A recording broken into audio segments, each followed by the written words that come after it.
È anche vero che noi vorremmo continuare questo percorso insieme agli alleati che ci sono stati leali in questi anni. Però una cosa deve essere chiara: per la Liga Veneta e per il Veneto decidono i veneti, come un'altra cosa deve essere scolpita nella roccia, che sulla regione Veneto continuerà a sventolare la bandiera di San Marco.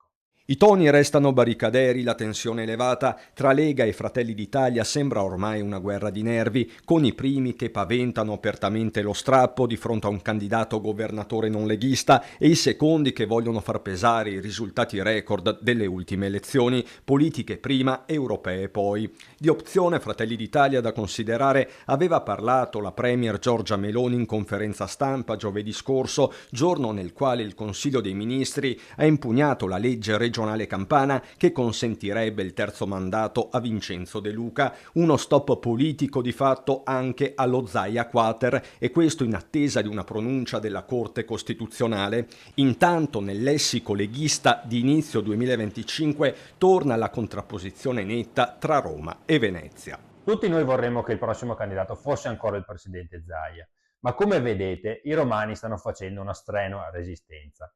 Io sono profondamente convinto che la Lega insieme alla lista Zaia siano pronte ad affrontare qualsiasi scenario. Credo che questo dibattito sulla stampa non faccia bene, non aiuti, e che debba essere una cosa discussa su un tavolo di lavoro a livello nazionale, come viene fatto con tutti i dibattiti per le elezioni regionali, quindi sì, non è una novità ma è una prassi consolidata. Ovviamente Fratelli d'Italia, come la Lega, come Forza Italia, quando andranno a porsi a livello nazionale hanno comunque, sì, sentiranno comunque le segreterie regionali, le segreterie provinciali, quindi hanno chiaro insomma la situazione del proprio partito nella propria regione. Per il momento tocca a Fratelli d'Italia, almeno apparentemente, il ruolo di forza federatrice, anche se lo stesso Raffaele Speranzon, senatore meloniano, ha fatto sapere tramite Gazzettino di non temere corse in solitaria. Chiaro che uno strappo veneto potrebbe avere ripercussioni sulla stessa stabilità di governo.